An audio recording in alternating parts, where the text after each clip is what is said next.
Anyway, with that, we'd just like to introduce our next session here. So this session is called The Decentralized Dream, or Centralized Regulation, and Navigating the Web3 Paradox. So we have three awesome speakers here. We'll introduce Chris Donovan, who is the CEO from Near Foundation.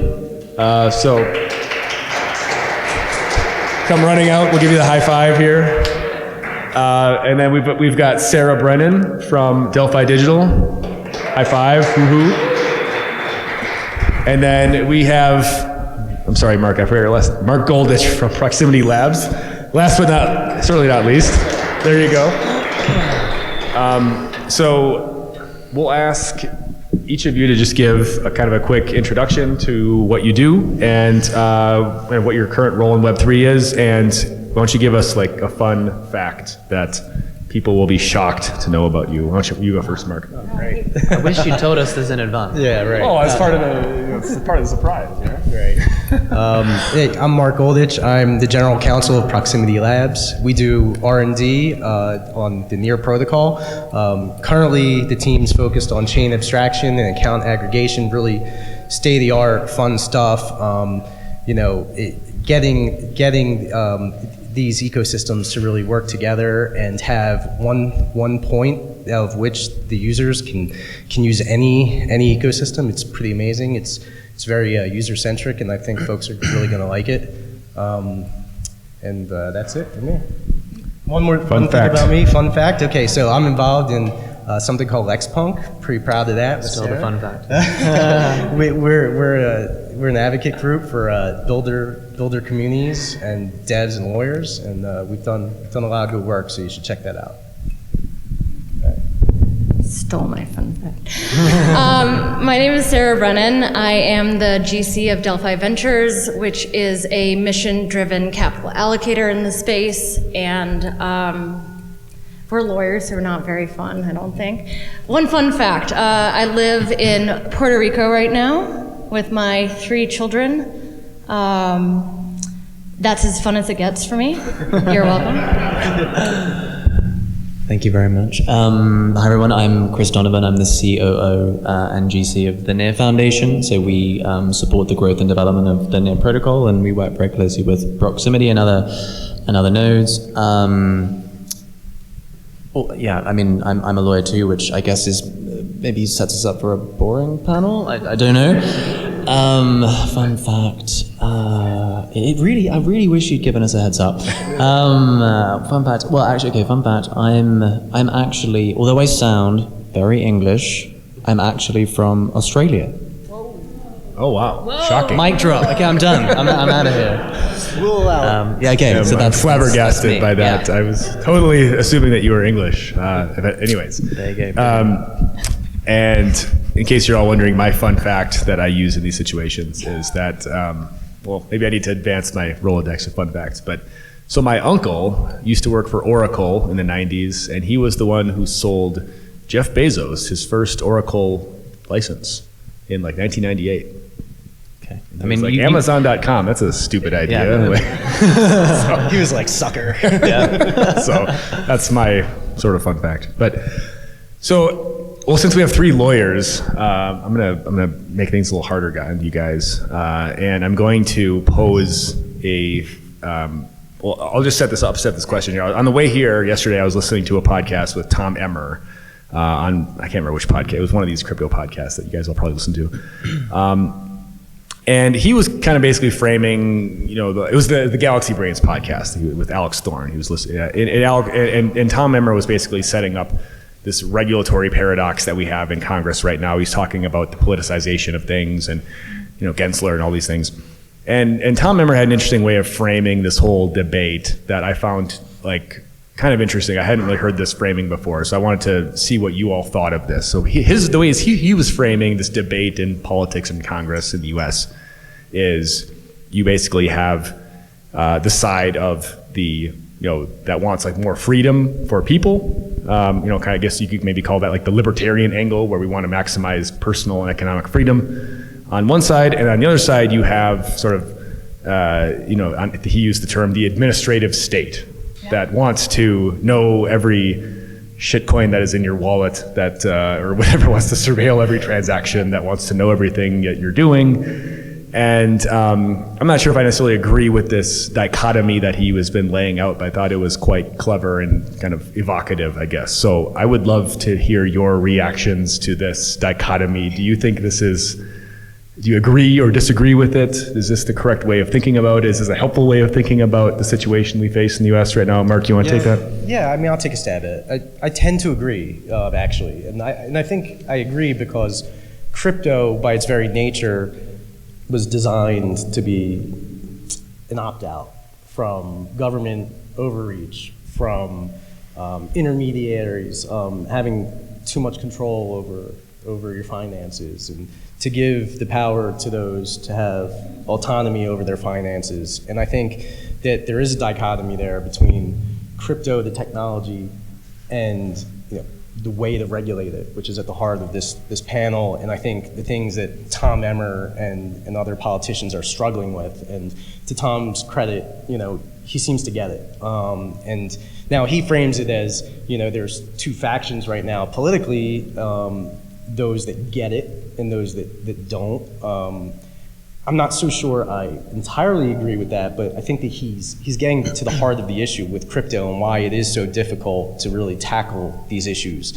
And I think the best starting point for folks like Tom Emmer and for us, on this panel and in the audience is to recognize, the important features of crypto and Web3 technology and why it's valuable, and that's namely disintermediation and censorship resistance. And if we can all agree on that, which we can't, but if we could all agree on that, it would be a good place to start, because then we could start, fashioning rules that might work, that preserve those features while also protecting folks from scammers and fraud and things like that.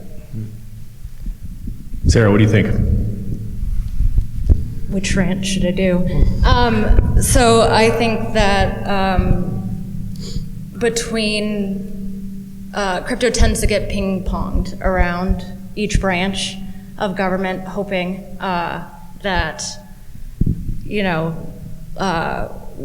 we can find commonalities, find some common sense principles, and get people to opt in. The only thing that's really worked for us with a degree of certainty has been the courts, because there are a lot of powers that be that control outcomes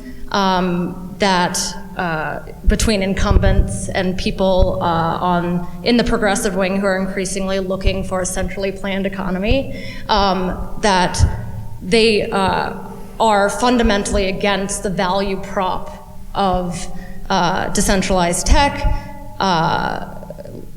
finance and technology in general. A lot of that element of the party thinks that a lot of the ills in the US with the hyper-financialization and industry being extractive are because the private tech industry has been allowed to kind of run rampant over years, and they're seeking a return to manufacturing now. So that is not someone you're going to negotiate with in good faith, because they fundamentally see the future as being different, and the future being better with less emphasis on tech. And so you get into policy and you think, I'm going to convince this person because, if you were a progressive, you'd be interested in decentralized models because you're focused on too big to fail. You're focused on centralized entities and consolidation of power, and you want levers to counteract that, and that has not been the case. They're not interested in regulatory frameworks that preserve the fundamental benefits of the technology. You'll actually see there's a lot of absurdities that are happening in regulation. A really easy example is this custody rule that's coming out. Let the tech do what the tech's gonna do. You're gonna have to trade programmatic lockups if you are an RIA for custodial services. And your best case scenario is that custodian that introduces this intermediated counterparty risk is using the tech that you would have used anyway on the back end while upcharging you. And so there's like kind of this really entrenchment of we want to keep existing rules because we want to keep existing rules, but it's like there's not a common sense rationality behind a lot of this. I might just quickly, well, that's very Yes. loud. I might jump in quickly and just maybe add, I'm not in the US like these two, and I think it's very unfortunate how politicized the industry has become. And I think a lot of people, like the whole point of this technology is it's meant to be neutral infrastructure that is, like, by definition, it's good for everyone, including governments, right, as well, if they think about it in the right way. And to Marc's point, if they recognize the benefits of the unique features of the technology. And I think a lot of the challenges that we've seen is from this, the politicization, which just creates, at least to me, and looking at it from outside the US, a lot of unnecessary conflict.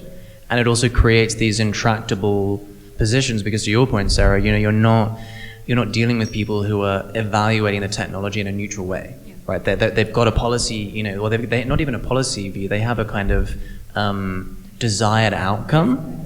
And the irony is, the technology is actually really great at being better at achieving some of the policy outcomes that all of these people are talking about, wanting to achieve, like, AML,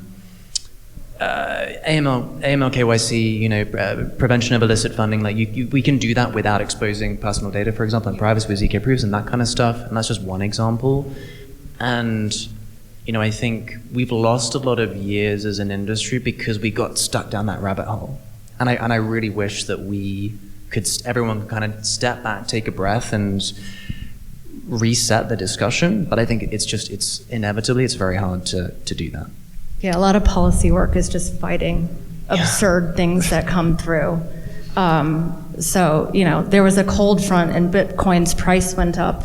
So we need to enact emergency reporting on power use for the first time, like an unprecedented use of like their powers to address this crisis. It's like very Karen. And it took litigation. And it took litigation to stop that, to get a TRO. They got a TRO from the court. That's right. Yeah, there's some sense prevailing in court. So I've got another, maybe a bit of a zinger question here for you, which you can answer or dodge as you wish. But so I started my career as a reporter in Washington, covering kind of just mainstream political stuff. Ended up like getting into Bitcoin that way, and then ended up just coming into covering crypto full time in like 2017. So I remember I was covering these congressional hearings in like 2017, where it's like these members of Congress, and they're like, "What the heck is Bitcoin?" And in a lot of ways, it doesn't feel like the policy conversation, even like 7-8 years later, has advanced that much. In fact, in a lot of ways, it seems like it has regressed in a lot of ways. It's actually worse now. And this is despite 8 years of blockchain lobby groups storming the Hill and telling people about the virtues of blockchain technology and all these things. And A, would you agree with my assessment here? And then B, is it the case that like the industry has just we've just failed to educate people, or is this even if we brought our A game to every single congressional staffer meeting, would we still be in the same outcome just based on the prevailing political sentiment? You have to have a receptive audience. So there are people that are in policy and full-time, they are educating 80-year-old Congress people who cannot use a flip phone on the value prop of the technology, right? And so that is a high hurdle as it is, but they have staffers. But they may not, within their constituency, see that as a policy priority of theirs. And so they'll just be very interesting, thank you. But they're not taking it up. Those are the types of guys that forget to put their phone on mute when they do panels. Dang it, Marc. Oh yeah, Marc. And then there are people that are actually hostile. And so we see a lot of people trying to engage people who are creating policy, and they're doing things in bad faith, right? Like the Warren AML KYC bill, she had it drafted by the American Banking Association, right? American Bankers Association. And they were like very like open about this too. Like they wasn't No, even, her co-drafter let it slip in a conference. He's like, when we reached out to them and had them draft this for us. Yeah. Okay. So and so That's out of the like bag. she is not someone that is going to be like convinced by even factual arguments, because she has her own agenda. And so I think people have entered into policy with a lot of hope streams that have been crushed by, like, politics is very depressing. It's like a whole, like, and there's a lot of novices that came in, and the coordination doesn't exist. Everyone's going in. There's a lot of people that just hired lobbying sort of elements, and they're all meeting.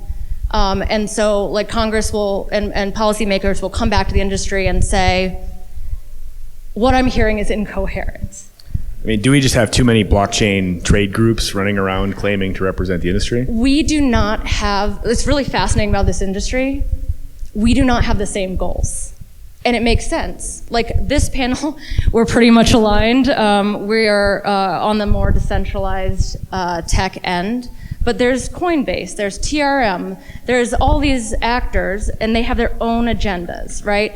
And they're all there. And for us, it can be very zero-sum, because something that's great for Coinbase is catastrophic for a lot of us. And so there isn't that kind of consolidation on anything but these existential threats that are aiming to, like, wipe out the industry, and then you have, like, kind of people coalescing. If anything, there's not enough. I mean, there aren't enough trade groups. Because, you know, to Sarah's point, there's so many segments of, if you want to call this an industry, there's so many segments of it, and they have vastly different interests, from centralized exchanges, as you mentioned, to DeFi projects and protocols that you know, run very, very differently from a centralized exchange to chain analytics that Sarah mentioned, and NFT platforms, and they all have very, very different goals and policy goals, and so you don't get that monolithic trade group that's going to go and really hammer it home. You have a lot of divisiveness. So I think that those segments should be represented. People in policy doing God's work, but it's very frustrating. It is. But I also think as an industry, we're just not very good at collaborating, which is ironic for like an open, permissionless, collaborative industry. You know, there's just a lot of tribalism. There's a lot of, you know, maxi, my chain's better than all your chains kind of thinking. And I think that tends to be a little bit more on the kind of the tech side, I guess, but it bleeds into the policy work too, to your point, Sarah. Like, you know, people would just say, well, I'm going to maximize for, you know, my project, my business's outcome. And if it throws everyone else under the bus, then kind of, well, so be it, you know? There is like kind of a newer element that LexPunk worked on, which is like, we've always thought, these are people that live on the internet. We have so many people that are permanently online. There should be more community-based advocacy.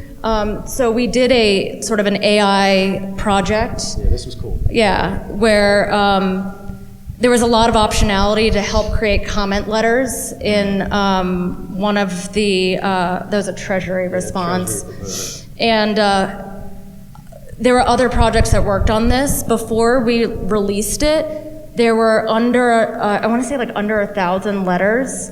Where did it end up?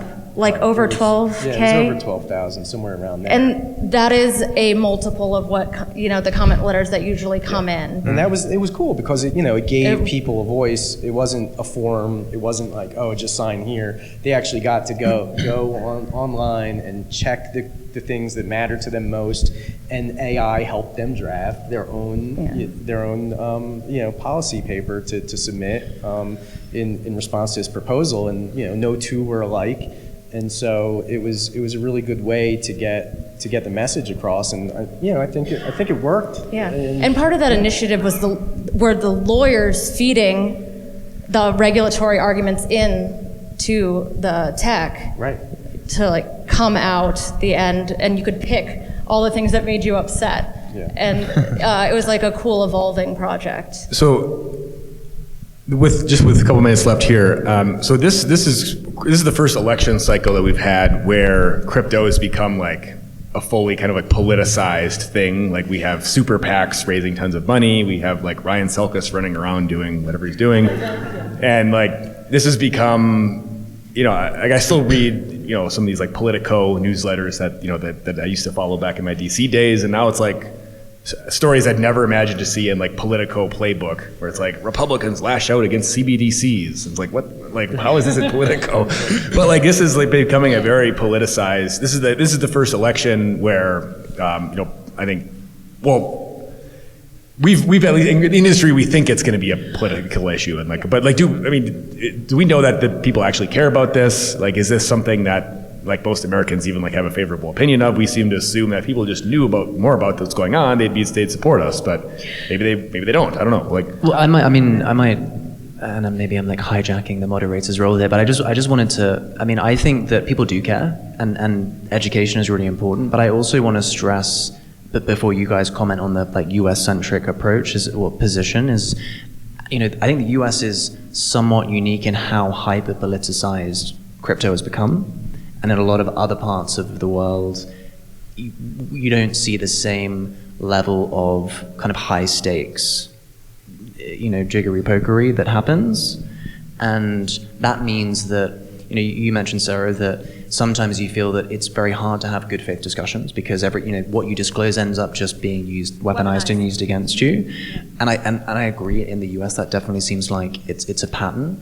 But in other parts of the world, I think, it's not perfect by any means, but it's definitely... Chris is having fun in Europe. Yeah, exactly. And it's definitely not perfect, to be clear, right? But I think at least there's some progress. And I feel like, it's ironic. We're sitting here in the US, and I feel like the jurisdiction is really shooting itself in the foot, cutting off its nose despite its face. And as we talk about a lot, like builders... people in the space are basically fleeing the jurisdiction because I don't want to feel like I'm being persecuted for building this transformative technology. I'm going to go somewhere where they appreciate it. And I think that's just an important, I think, additional context to add, because I think we're stuck in this country in a very particular set of circumstances, which is really unfortunate. And like we're all working really hard to try and change that dynamic, but I think it's going to take a really long time. Yeah, agree entirely. I think it's it's devastating, the impact here, what's being done with regard to politicizing this issue. But when you ask, do people care? I don't know. Look, how many single issue voters are there on crypto? Maybe in this room there's a decent amount, but I think statistically it's very, very small. So I think it's getting larger with the youth vote, and it's becoming more of an issue, but it's still niche.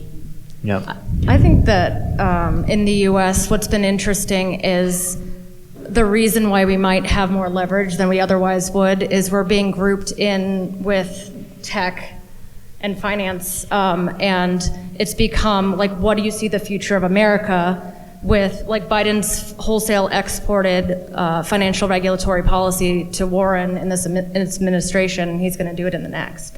And so like, that plan is a return to reindustrialization and manufacturing. And is that the future? Or like, do you believe that, with a mounting debt and, America's positioning as a place that you can have upward mobility, and our generation just wants to be dealt in? And we were joking, like we were saying this earlier, like our generation, we're on the upper, we're not young anymore, and like we're still waiting for the baby boomers to retire, and they're 90 and they're not, and they're in charge of policy still.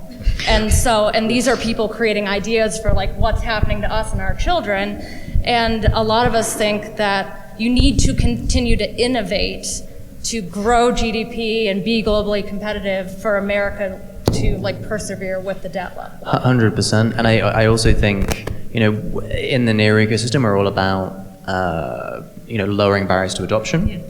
And I think one of the things we've realized is, I don't know, when we have conversations about the power of the tech, I think we kind of get it, but it's surprising how I don't know, your average user, actually they don't really care about privacy. What they care about is convenience and ease of use, right? And so what we've been realizing is that if you want to give people a reason to care, you have to make it easy for them to use the technology.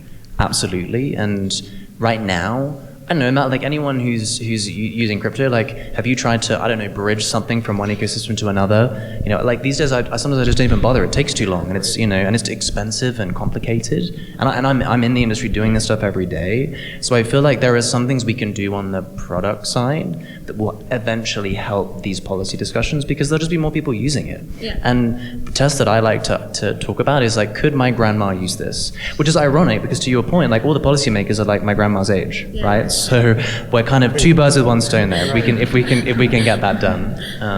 But like, sorry, I realize we're almost out of time here, but like one final question. How hard would it be to communicate to these people, like take like DeFi as an example, and like the way I see the main value proposition of DeFi is that you're just cutting out all of these middlemen, which is where all the corruption originates from, which is what we saw with like the collapse of like, you know, all these BlockFis and Celsiuses and all these guys last 2 years, where you had basically, you know, trading desks doing backdoor deals with 3AC, and it's like, oh, here's $500 million like uncollateralized loan, no problem, just pay us back whenever you feel like it, and you know, and there's one example of I think it was Alameda. They sold like $1 billion worth of Bitcoin for like $1 billion UST, just some like shit token that was made up and backed by nothing. And these are things that like would not exist in something like an Aave or something like a, you know, one of these open protocols where everybody gets treated the same, right? The opportunity for corruption and all this kind of nefarious behavior doesn't exist because everybody gets treated the same by the rules that are embedded in that particular protocol. And like, to me, it's like, it seems pretty obvious that's a pretty like compelling value proposition, right?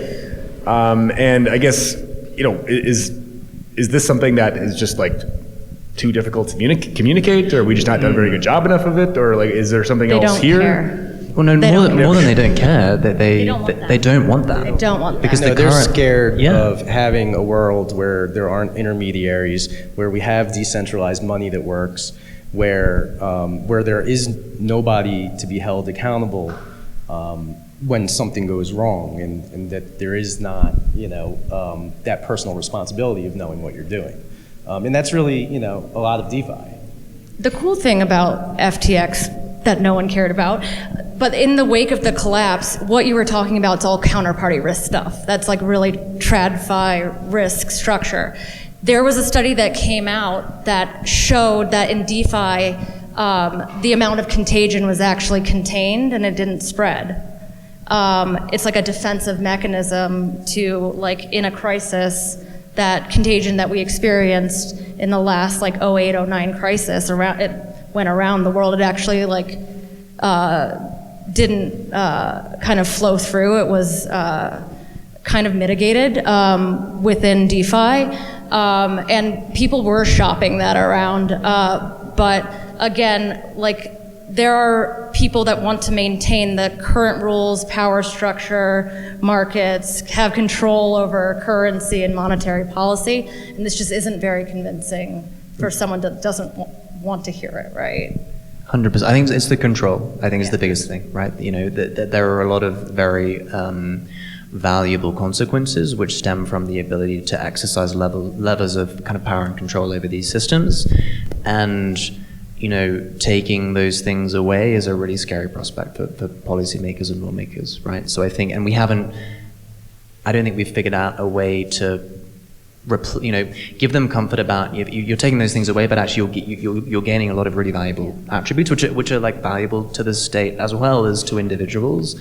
And I think, yeah, squaring that circle is a really tough job right now. Well, anyway, I think that's a good, maybe kind of looping it back to the original question about, you know, the freedom of the individual versus the, you know, the coercive power of the administrative state. And, you know, it sounds like from what you've all said here is that basically the political class they're willing to see the trade-off of, okay, if there's maybe more corruption in this system and it causes some blow-ups from time to time, that is more important than just having like a Wild West sort of anything goes type of environment, or what they would perceive to be Wild West type of environment. But like that trade-off is acceptable to them essentially, where it's like, okay, maybe we have a little more corruption this way, but at least we have a little bit more control and we can pull these levers where otherwise we would not be able to. Am I summarizing that maybe correctly? Or? Yeah, I think that also the US in particular, there's a paternalism in how they regulate retail. Most of us are retail, and there's fundamentally, like someone like Gensler is something, I would call him an institutionalist. He believes that Goldman should be at the rails of finance, and it's his job to keep mom and pop away from that because it will be a boom and bust cycle, and he's literally protecting the meme, them from harm, and he's doing that by like keeping them out of the way. Like they're gonna be in a low yield, high fee, like a structured fund, and they're gonna be happy about it. But that's like when he's emphasizing investor protection in that way. That's the trade-off. All right, well, let's wrap things up here. Chris, Sarah, Marc, really appreciate your time here. Thanks everyone for listening here. Thank you.